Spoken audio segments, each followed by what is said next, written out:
마음속에 근심이 그 사랑 주 예수 앞에 아뢰어라. 슬픈 마음 있을 때라도 주 예수께 아뢰라.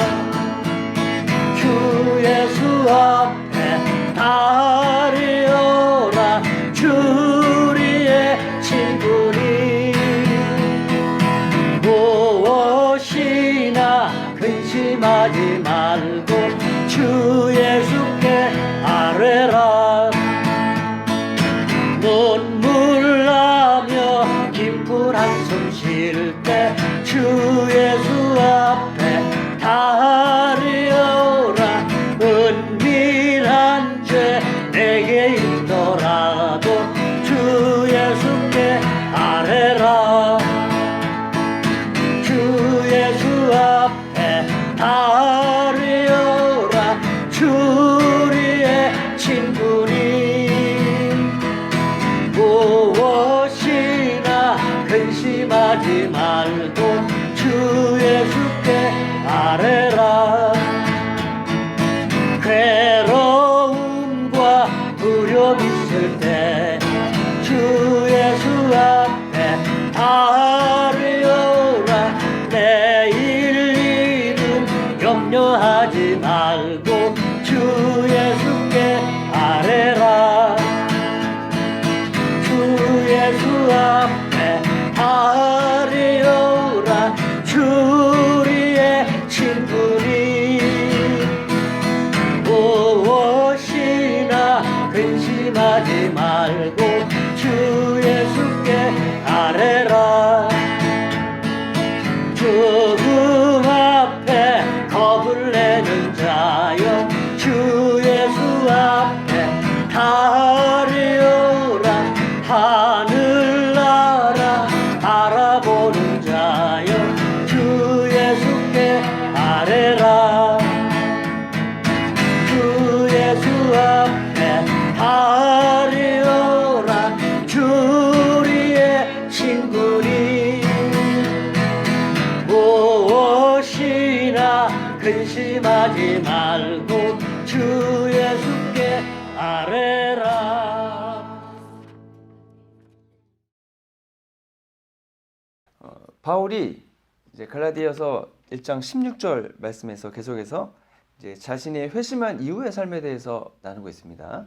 그래서 오늘 16절에서는 뭐라고 하냐면 내가 회심한 후에 혈육과 의논하지 않았고 또 사도 된 자들을 만나려고 예루살렘으로 가지 않았다 이렇게 얘기합니다.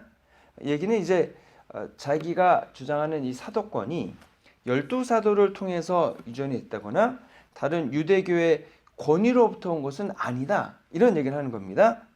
근데 이제 이게 이해가 되는 게 이제 바울의 여정을 이제 살펴보면 이해가 됩니다. 바울이 맨 처음 다메섹에 가다가 부활하신 예수님을 만났습니다. 부활하신 예수님을 만난 다음에 바로 예루살렘으로 가지를 않았습니다. 거기서 이제 다메섹에 있는 기독교인들과 이제 만났죠. 아나니아를 비롯한 여러분들을 만나고 복음을 전하기 시작했습니다.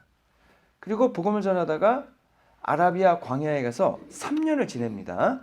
그리고 나서 다시 다메섹으로 왔다가 그 다음에 예루살렘을 방문하거든요. 이 아라비아 광야에서의 3년 기간 여기에 대해서는 구체적으로 나와 있지는 않습니다. 그런데 이제 우리가 유추해 보자면 이 3년 동안에 바울은 예수님과 깊은 인격적이고 영적인 교제를 하였을 것이라고 우리가 볼 수 있습니다. 이제 바울이 바리새인이고 가말리엘의 문화에서 공부를 했기 때문에 구약의 율법에 아주 정통하게 아는 분입니다. 너무 잘 알고 있어서 이제 구약의 율법에 있었을 때 기독교가 뭐가 문제가 있는지를 확신했기 때문에 이제 기독교를 박해했었던 거거든요. 근데 이제 예수님을 믿게 됐으니까 구약의 통달한 내용을 가지고 이 내용이 어떻게 예수 그리스도의 복음과 접목되는가, 예수님이 어떻게 구약의 예언을 성취하셨는가, 오히려 이런 것을 더 깊이 연구하고 깊은 신학적 결과로 도출해낼 수 있는 분이 바로 사도 바울이었다고 하는 겁니다. 아마 이때 그리고 이후에도 이제 복음을 전하면서 바울이 가졌던 깊은 그런 이해가 뭐 로마서, 고린도 전후서 이런 데 다 반영이 되는 거거든요. 그래서 이 3년 광야 생활 그리고 그가 정리한 이후의 내용들 중심으로 기독교의 교회론이 형성이 됐습니다. 그래서 그 교회론을 중심으로 기독교 2000년 역사가 이어지게 되는 거거든요. 그래서 어떤 분은 심지어 기독교를 예수님의 기독교라기보다는 바울의 교회론 중심의 그런 교파 아니냐 이렇게까지 말할 정도거든요. 이러한 내용들은 어디서 얻었느냐? 형제들 또는 혈육 그분들을 통해 얻은 것도 아니고 사도된 그 12사도를 통해서 얻은 것도 아니고 바울 스스로 직접 예수님과 영적으로 교제하면서 직접 만들어냈다는 겁니다. 그래서 바울은 이 12사도에게 종속된 사람이 아니라 예수님께서 직접 임명하신 독자적인 사도다 이렇게 주장을 이제 하게 되는 거죠. 그리고 나중에 3년간 광야 생활 끝나고 나서 바울이 베드로를 만나기 위해서 예루살렘에 올라갔다가 거기서 15일간 머물면서 베드로도 만나고 야고보도 만나게 됩니다. 근데 나중에 이제 다른 사도들은 못 봤죠. 아마 다들 복음을 전하러 여러 곳에 나가서 이제 베드로와 야고보 만난 이야기만 성경에 나옵니다. 그리고 바울이 수리아와 길리기아 지방으로 이동을 하죠. 거기가 어디입니까? 이제 예전에 그 바울이 태어났던 그 길리기아 다소 출신이죠. 바울이 그쪽으로 가서 복음을 이제 전하기 시작하는 겁니다. 그래서 바울에 관한 평판이 이제 형성되기도 하고 바뀌기도 하는 거죠. 예전에는 바울의 평판이 하도 기독교를 지독하게 박해해가지고 바울이라는 이름만 들어도 기독교인들이 벌벌 떨었던. 그래서 바울이 회심했다 그러니까 예루살렘에 있는 교인들이 바울을 만나기를 회피하고 도망갔던 뭐 이런 정도의 이제 바울이 이제 그 사울이었을 때 아주 기독교를 혹독하게 박해했던 사람입니다. 그런데 이 분이 이제 자기가 박해하던 그 예수님을 이제는 믿고 그 예수님을 믿으라라고 복음을 전하고 있다는 겁니다. 이 얘기를 이제 기독교인들이 듣고서 진짜래, 바울이 진짜 예수님 믿었대 라고 하면서 하나님께 영광을 돌리는 겁니다. 그래서 이 바울의 그 회심이 아주 큰 이제 논쟁거리가 되고, 유대교 입장에서 보면은 여러분 배신자 중에 이런 배신자가 없죠. 그리고 다른 말로 하면 내부 고발자입니다. 유대교를 너무 잘 알아요. 그래가지고 유대교가 구원에 어떻게 도움이 되지 않는지를 너무 박식하게, 너무 율법에 철저하게 근거해서 전하니까 이제 유대교에 있어서는 할 말이 없는 거죠. 유대교가 구원에 있어서 무엇을 할 수 없는지를 조목조목 얘기하니까 유대교 입장에서는 그냥 유대인도 아니고 핵심 가말리아의 제자가, 그것도 바리새인이 이렇게 얘기하니까 유대교는 너무 뼈아픈 겁니다. 그래서 유대교는 바울을 죽여 없애야겠다. 그래서 돌 던져가지고 죽이려고도 하고, 나중에 예루살렘 방문했을 때는 바울을 죽이기 전에는 먹지도 자지도 않겠다고 결심한 사람들이 나타나가지고 바울을 죽이려고 성문에서 기다리고 있는 이런 정도가 된 거죠. 근데 이제 이거를 이제 기독교의 입장에서 보면은 천군만마를 얻은 것 같습니다. 물론 처음엔 바울의 회심을 의심했지만 그렇게 극심하게 박해하던 바울이 변했다고 하니까 처음에는 뭐 회심한 것이 위장 아니냐, 기독교인들을 체포하려고 일부러 회심한 것처럼 하는 거 아니냐 의심을 했지만 이게 진짜니까 그 다음부터는 정말로 핵심 중에 핵심이었던 사람이 전향한 거지 않습니까? 그러니까 예수님을 또 어떻게 믿어야 되고 왜 믿어야 되느냐를 자기들보다도 철저하게 율법에 근거해서 전해주니까, 구약 성경의 내용을 다 가지고서 전해주니까 너무 좋은 거죠.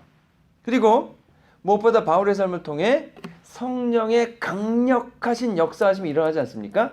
그러니까 이제 기독교의 능력이 이제 드러나는 겁니다. 그래서 그 바울의 삶을 통해 보면은 유대교는 틀렸다. 예수님이 맞다. 이걸 증명해 주는 거죠. 그러면 이제 너무 좋은 겁니다. 유대인들은 복음을 전할 때마다 그 바울이 예수님 믿고 구원을 받았으니까 당신 유대인도 예수님 믿고 구원 받으십시오. 이런 말이 숨어 있는 거죠.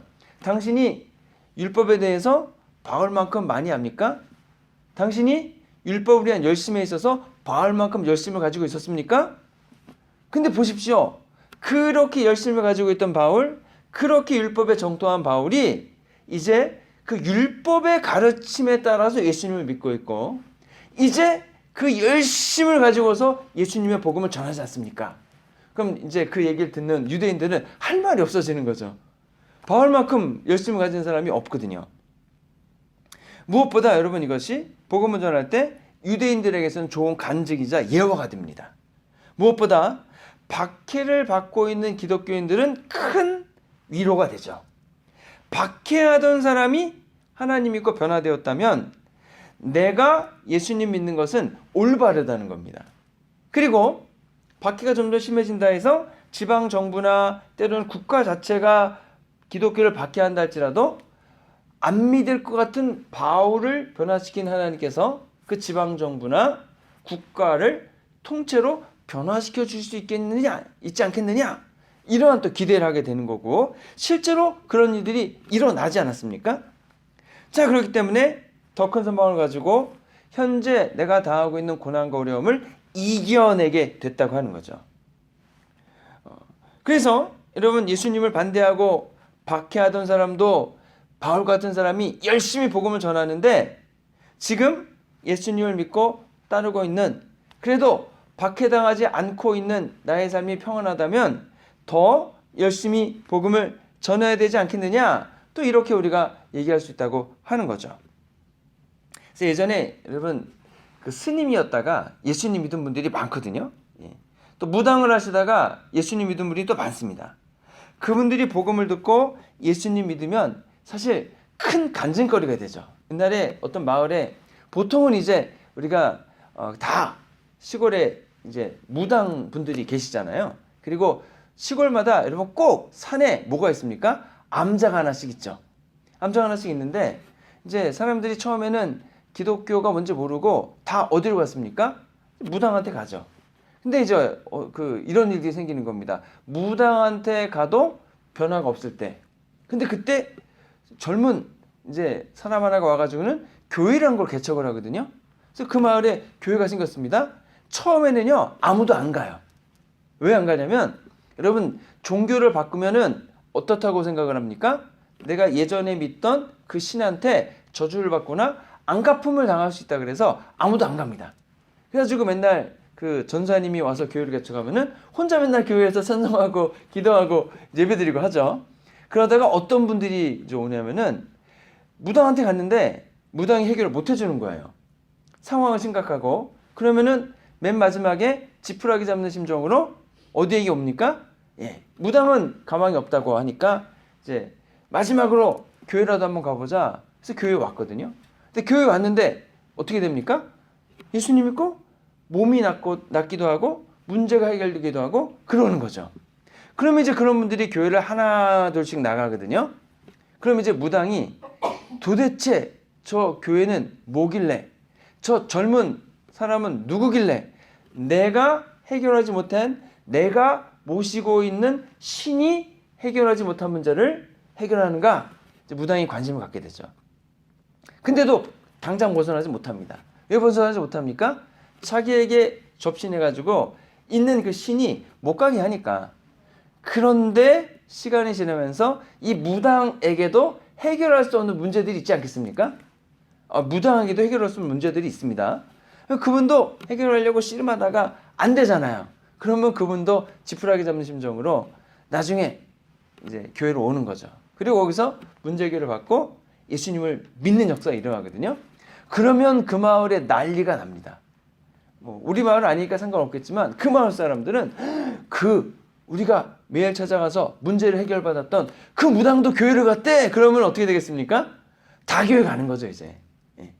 이런 역사들이 일어나게 되는 거죠. 뭐 스님도 마찬가지입니다. 예. 스님들도 이제 큰 스님 같은 경우에 이제 예수님을 믿게 되면은 아주 그냥 혹독한 대가를 치르셔야 되죠. 왜냐하면은 그 교단 종중에서 가만히 있지 않으시죠. 막 엄청 화를 내시겠죠.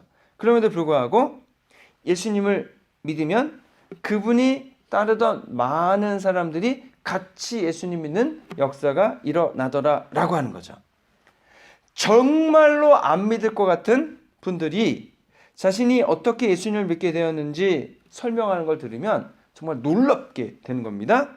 하나님이 하시지 않았다면 일어날 수 없는 일들. 그래서 여러분 이어령 교수님이라고 그분이 원래 대한민국의 초대 문화부 장관 하시고 그 다음에 그분이 어떤 그 분으로 그 회자됐냐면 절대로 예수님 안 믿을 지성인 1위가 이제 그분이었어요. 절대로 예수님 안 믿을 지성인 1위가 이어령 교수님. 그래서 이어령 교수님은 논리가 정연하시고 인문학적으로 너무나 탄탄하게 아시니까 그분이 설득되지는 않을 거다. 이제 그분이 이제 예수님을 이제 믿으시지 않았습니까? 그러니까 다들 놀라는 겁니다. 그 다들 관심을 갖는 거죠. 저분은 어떻게 예수님 믿게 됐는가? 근데 그분이 예수님 믿게 된 계기는 예수님 믿고 복 받고 잘 되는 게 아니었습니다. 이효령 교수님 예수님 믿게 된 계기가 뭐였습니까? 따님이 이제 미국에서 판사를 하셨으면 되게 잘 되신 거잖아요. 따님이 눈이 안 보이기 시작합니다. 그리고 눈이 그래도 그 기도하면서 많이 좋아졌는데 또 암에 걸리시죠. 그래서 결국 따님이 돌아가시잖아요. 예수님을 이제 그 따님이 아픈 걸 통해서 이효령 교수님의 교만이 깨지는 겁니다. 아, 내가 이렇게 박식하고 이렇게 우러름을 받고 내가 내 분야에서 최고의 자리에 그분이 서신 분이거든요. 그런데 그렇게 학문을 가지고 있고 그렇게 성공을 하고 그렇게 뭘 다 했어도 내 딸의 안 보이는 눈을 해결해 줄 수 없더라는 겁니다. 그리고 내 딸이 암으로 죽어가는데 해줄 수 있는 게 없다? 거기서 이 교수님이 깨지시는 겁니다. 아, 내가 교만하구나. 내가 하나님이 아니구나. 진짜 하나님 앞에 내가 나가야 되는구나. 그래서 그분이 이제 무릎을 꿇고 예수님을 믿기로 결정하는 거거든요. 그래서 이제 예수님 믿은 다음에 그분 따님이 또 암이 있고 해가지고 돌아가셔요.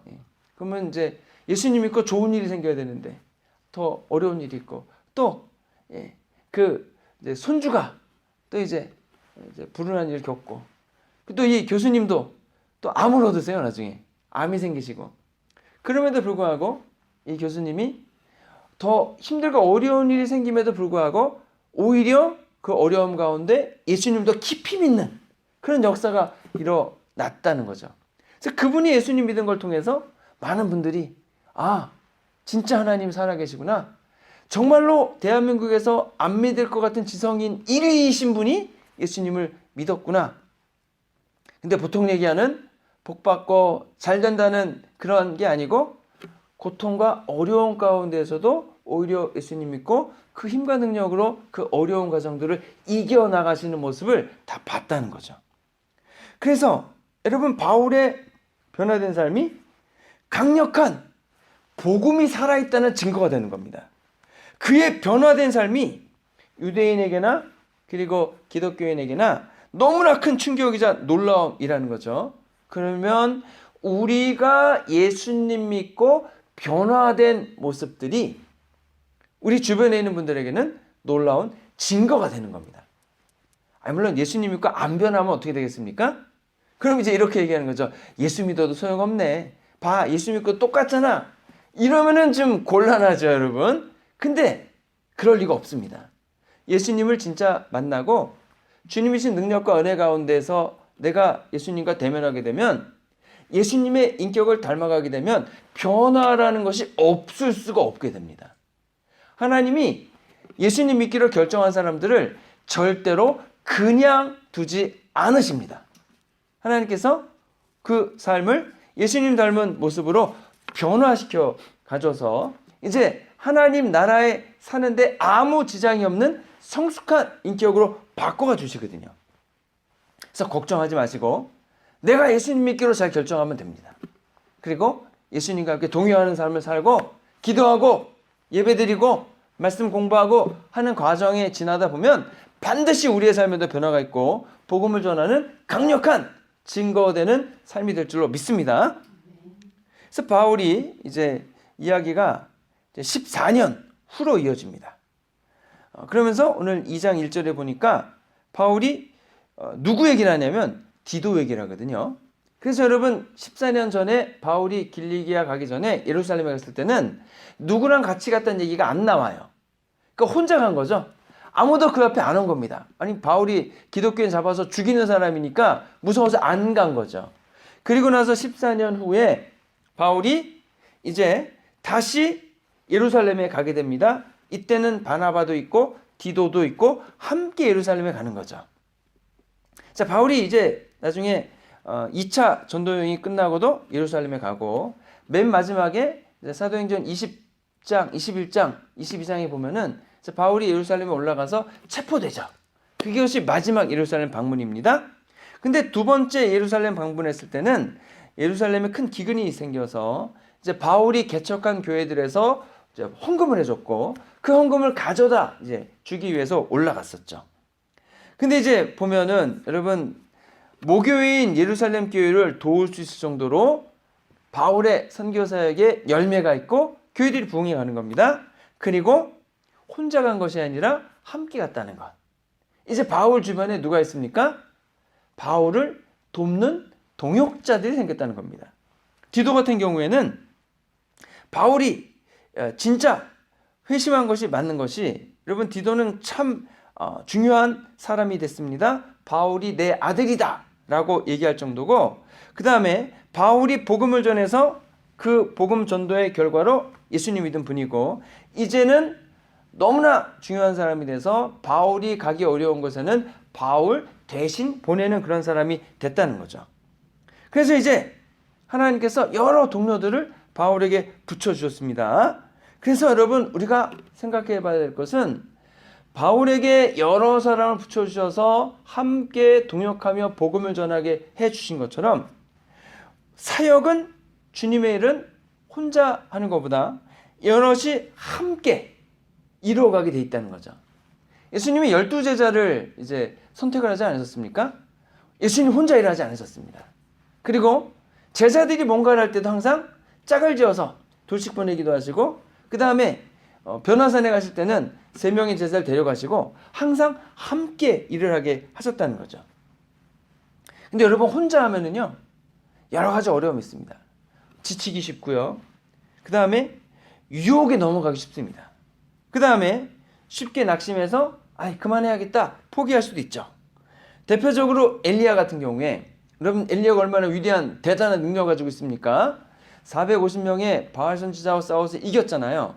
근데 같이 이겼습니까? 혼자 이겼습니까? 혼자 이겼잖아요. 450명 대 1 혼자 싸웠잖아요. 그래가지고 이겼는데 그 이세벨이 내가 내일까지 당신을 죽일 거야 라고 전갈을 보내니까 그 즉시 낙심해가지고 어떻게 했습니까? 도망치잖아요. 그때 만약에 엘리야와 함께 할 수 있는 다른 선지자와 같이 있었다면 그 소식을 같이 듣고 같이 대처해 나갔다면 어땠을까? 아마 안 도망가지 않았을까 싶기도 해요. 근데 혼자 하다 보니까 쉽게 낙심한다는 거죠. 그래서 하나님이 우리를 불러주실 때 우리에게 사명을 맡겨주실 때 혼자 감당하도록만 하지 않으시고 함께 힘을 모아서 같이 일을 감당해 나갈 동역자를 붙여주시는 겁니다. 물론 함께 일하는 것이요 쉽지 않을 수도 있어요. 성경에도 보면은 여러분 모세가 말을 잘 못하니까 누굴 붙여줬습니까? 아론을 붙여줬죠. 근데 아론이 나중에 모세가 십계명 받으러 올라갔을 때 뭐 했죠? 금송아지 만들고 막 그랬잖아요. 그 이후에는 물론 또 많이 도움을 받았지만 미디암 저기 누구죠? 미디암이죠. 미디암. 누이가 모세한테 대항할 때 아론이 누구 편 들어요? 모세 편 안 들고 미디암 편 들어가지고 모세 공격하잖아요. 또 제자들은 예수님 고난당하셨을 때 예수님 옆에 딱 붙어 있었나요? 다 버리고 도망갔죠. 여러분 또 제자들이 그것만 한 것입니까? 네 자리가 높냐 내 자리가 높냐. 그리고 요한 같은 경우에는 자기 어머니 불러가지고 저의 아들을 주님의 오른편과 왼편에 두십시오. 서로 높아지겠다고 싸우고 그랬잖아요. 그러니까 우리가 함께 일하면은요 서로 성격이 다르고 일 처리하는 방식이 다르고 또 서로 경쟁도 하고 그러거든요. 근데 하나님이 우리를 붙들어 주시면 사실 서로의 차이를 이해하고 서로 도우면서 짐을 나누어지게 되는 겁니다. 서로의 차이는요 오히려 여러분 이게 장점이 되거든요. 왜냐하면 모두가 다 노래만 잘해요. 그러면 교회에서 할 수 있는 일은 뭐밖에 없어요?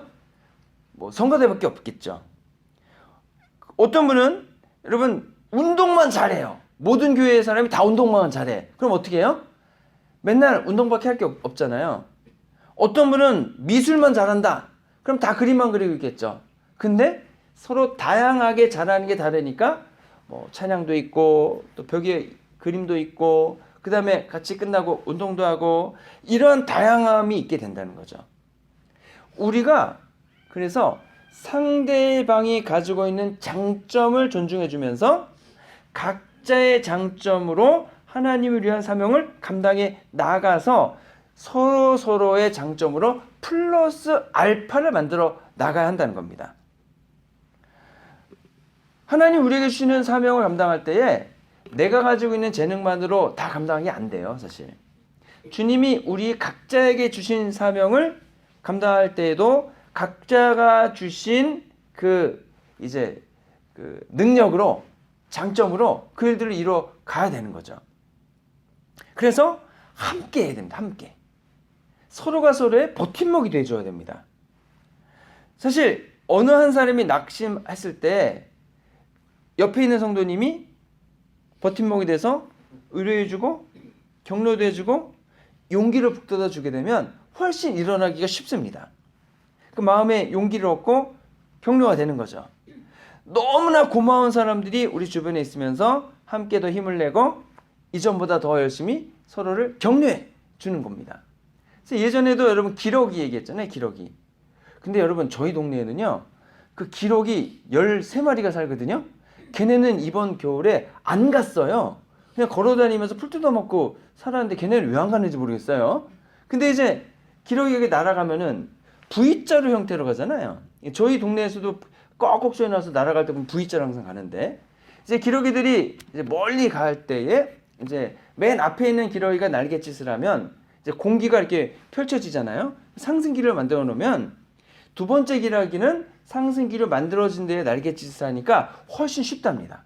그래서 대략 73% 이상의 비행 그 능력이 더 나아진대요. 그럼 이제 그 뒤에 있는 기러기, 그 뒤에 있는 기러기들도 같이 이렇게 나니까 훨씬 쉽게 나는 거죠. 그래서 기러기가 V자로 함께 날아가면서 서로 도움을 주고 도움을 받는 거죠. 그러면은 맨 앞에 날아가는 기러기만 독박 쓰는 거 아닙니까? 힘든 거 아닙니까? 뒤에 있는 기러기도 좋지만 맨 앞에 기러기는 어떻게 합니까? 근데 어떻게 하나 보면은 맨 앞에 있는 기러기가 더 이상 이게 힘이 없잖아요. 그럼 그 기러기가 뒤로 빠진대요. 그리고 그 뒤에 있는 기러기가 앞으로 나간대요. 그러면서 또 같이 나는 거죠. 계속 그런 식으로 서로 교대해 가면서 그 먼 거리 간다는 거죠. 혼자 갔으면은 절대 못 갈 거리입니다. 근데 같이 나눠서 힘을 이제 내니까 같이 가고 또 기러기가 꺼이꺼이고 울잖아요. 그게 무슨 소리냐면 맨 앞에 있는 기러기에게 힘내라고 격려해 준다는 거거든요. 그래서 여러분 나중에 기러기 중에 한 마리가 너무 힘이 빠져서 완전히 이렇게 방전이 되거나 아니면 아파서 탈락할 수도 있거든요. 그러면은 꼭 2마리의 기러기가 같이 땅으로 내려간답니다. 그래서 그 기러기가 원기를 보충하거나 아니면 병이 나을 때까지 같이 지내준대요. 도와주고. 그래서 나중에 원기를 회복하고 병이 나으면 어떻게 합니까? 다시 올라가서 그 무리에 합류한다고 하는 거죠. 그럼 남극에 펭귄 있잖아요. 펭귄이 여러분 엄청 추운데도 살아남는 비결이 뭔가 봤더니 여러분 한겨울에 바람이 막 몰아치면은요 영하로 막 몇십 도 떨어지잖아요. 그러면 펭귄들은 어떻게 하냐면 다 이렇게 원을 중심으로 해서 이렇게 모여 있대요. 그러면은 펭귄들이 이렇게 모여 있으면 이렇게 살을 맞대고 모여 있으면은 밖에보다 안에가 평균 10도가 더 따뜻해진답니다. 그래서 새끼나 아니면 그 약한 펭귄들이 안에 있고 튼튼한 펭귄들이 이렇게 밖을 이렇게 둘러싼대요. 그러면 이제 또 생각할 수 있잖아요.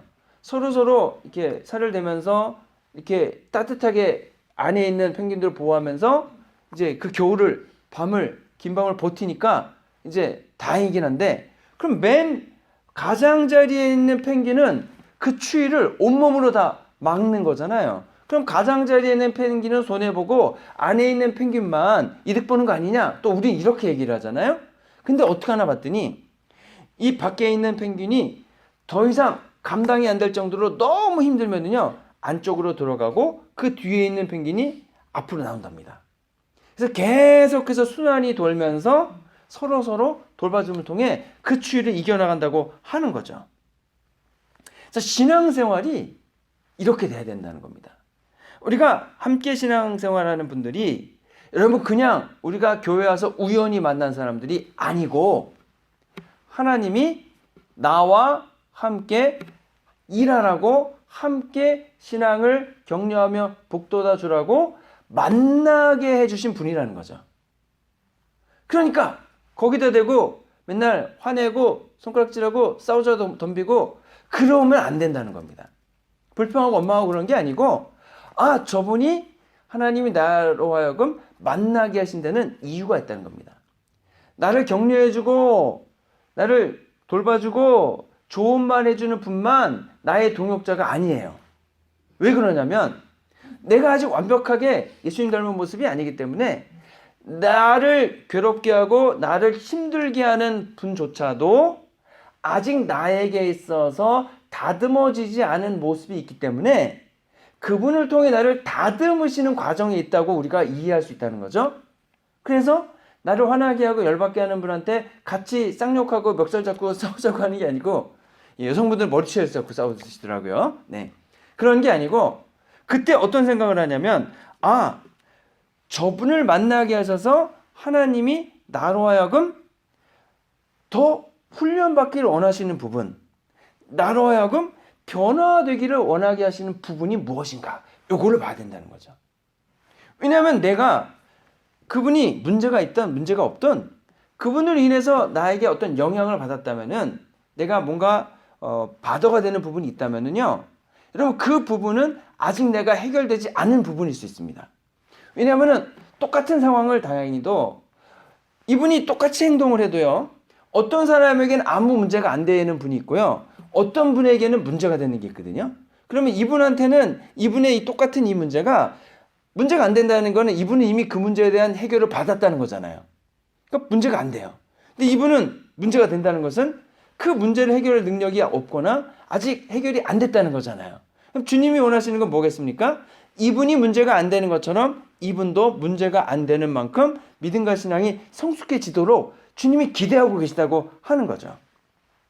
그래서 나한테 화나게 하는 분, 나한테 속상하게 하는 분, 그런 분 있으면 주님께서 나를 훈련시키기 위해 보내주신 선생님이시구나, 이렇게 보시면 된다는 거죠. 자, 그래서 하나님이 나랑 맞는 분만 보내주시는 게 아니고 맞지 않는 분도 보내주신다는 것을 여러분 인정하는 게 필요합니다. 그리고 나랑 맞지 않는 분을 보내주셨을 때도 다 이유가 있다고 하는 거죠.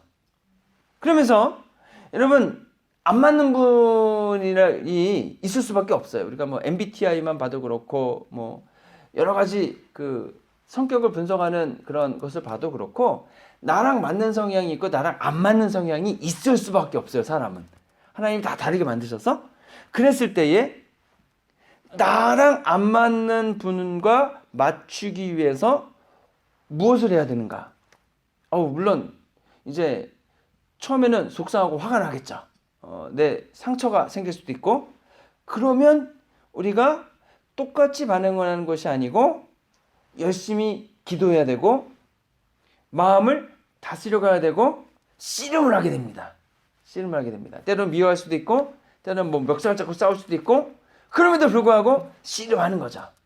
그러면 그 씨름이 지나가는 과정 가운데에서 물론 내 혈기대로 씨름을 하면서 혈기대로 상대방과 뭐 싸우자 그러면은 뭐 변하는 게 없겠지만 예수님을 믿고 적어도 기도하는 사람들은 주님이 이 과정 가운데에서 분명히 뜻이 있을 것이고 무엇을 원하시는 것을 여쭤보실 거고 그러는 가운데에서 여러분 시간이 지나면서 내 마음이 다스려지고 그와 같이 지낼 수 있게 되더라라고 하는 거죠. 다 지나고 나서 봤더니 글쎄 내 마음이 넓어져 있어요. 비슷한 사람을 만났을 때 이제는 더 문제가 안 되는 상황이 됐다는 거죠. 그리고 지나봤더니 나한테 있던 모난 여러 부분들이 다스려져 있다는 것을 깨닫게 됩니다. 내 믿음과 신앙이 성숙해 가는구나. 이런 과정이 없이 믿음과 신앙이 저절로 성숙해지는 경우는 별로 없는 것 같습니다. 믿음과 신앙이 성숙해진 분들은 다 이런 과정을 겪고 나갔다고 하는 거죠. 그래서 우리가 교회에서 어떤 분을 보면 저분은 정말 본받고 싶다, 닮고 싶다 그런 분들 있으시잖아요. 우리는 그분의 변화되어 있는 모습만 보는 거죠. 근데 실은 그렇게 변화된 모습이 되기 위해서 얼마나 많은 어려움을 겪었을 것인가. 사실은 그 과정을 겪고서 변화된 인격이 된 것을 보고서 그 과정을 겪어 나가신 것에 사실 고개가 숙여지는 겁니다. 여러분 어떤 경우든 우리 주변에 있는 분들은 우리 함께 신앙생활하는 분들은 내 마음에 들거나 들지 않거나 상관이 없습니다. 그분들이 함께 춥고 깜깜한 그 엄동설 안에 서로 등을 맞서 대주면서 서로의 따뜻함을 서로 유지시켜주면서 그 추위와 어려움을 이겨나가야 될 분들이고 또 기러기처럼 함께 날아가야 되는데 내 힘으로 혼자 날아갈 수 없는 그 힘든 여정 가운데 서로 도와주고 격려해주면서 신앙의 여정을 함께 거쳐 나가야 되는 그런 분들이 되는 겁니다. 우리가 이것을 인정하면 됩니다. 내 옆에 있는 분들이 새로 오신 분들이 하나님께서 함께 신앙생활하라고 보내주신 분이구나. 저는 담임 목사지 않습니까? 새로 오신 분이나 우리 성도님들이 하나님께서 나에게 돌보라고 붙여주시고 보내주신 양이구나. 나는 목자로 불러주셨으니까 그들 돌봐야 되는구나. 이렇게 인정을 하면은요, 성도님들이 좋은 성도님이 오시면 좋고, 이렇게 들이받는 성도님들도 있잖아요. 이렇게 염소 같은 경우 막 들이받잖아요. 그래도 상관없고, 모두 돌보면 되는 거니까, 돌보는 가운데에서 분명히 주님이 좋은 꼴을 먹여주시고, 좋은 물을 마실 수 있는 곳을 보내주시고, 서로 다 행복하게, 서로 다 믿음과 신앙이 성장해 나가면서 그렇게 가면 되는 것이니까, 여러분 좋은 겁니다. 하나님의 뜻을 우리가 이루어갈 때 시간이 지나고 나서 평가해야 됩니다. 지금 평가하면 안 됩니다. 지금의 현재 상황만 보고서 여러분 판단하면 안 됩니다. 어떤 것을 기대해야 되느냐? 시간이 지나고 주님이신 힘과 능력으로 또 나의 삶 속에 역사하심을 통해서 나의 믿음과 신앙과 인격이 성숙해져 가고 예수님 맡겨주신 일을 잘 감당해 나가고 그 힘을 통해서 우리가 바울이 디도와 바나바와 여러분들과 함께 예루살렘에 다시 갔던 것처럼 우리도 지금 옆에 있는 여러분들과 함께 동역하면서 여러분 함께 믿음의 여정을 걸어 나가면 된다는 거죠.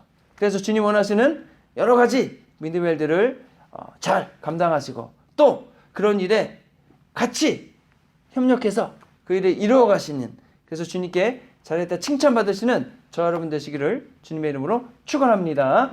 기도하겠습니다. 좋으신 아버지 하나님 감사합니다.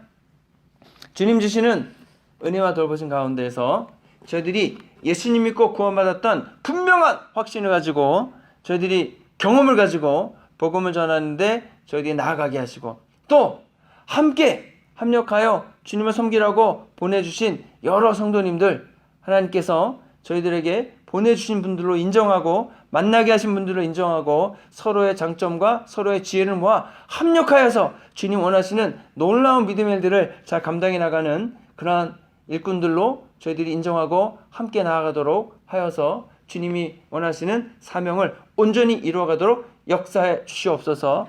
우리를 원하신 예수 그리스도의 이름으로 기도했습니다. 아멘.